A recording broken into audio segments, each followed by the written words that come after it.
போட்டு போனோம் அதோட நீ வேலையே பார்க்குற ஏரியாவே என்னங்க இப்படி இருக்கு? இருட்டி போயிடாது. இருட்டி போயிருக்கும். முதல்ல ரான்மாலுக்கு ஓடி போயிடுவோம். ஏங்க எப்படி மெயினில் தாங்க போகணும், போங்க. மெயினில் போகிறோம், பெஞ்சிட்டு எதுக்கு போகிறான்? கொடுமை என்னன்னா பகல்லே லைட்டை போட்டு தான் போகிற மாதிரி இருக்கு.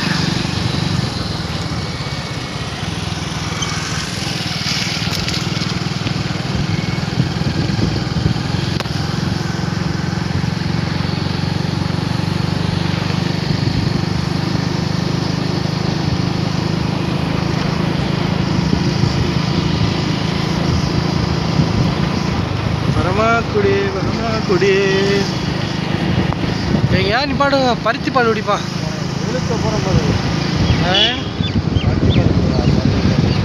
மழை வெளுக்க போகுது. பரம்புடி. ஆமாம் ஆமாம், அப்படியே போங்க பரமக்குடிக்குள்ளே போய் போகணும்.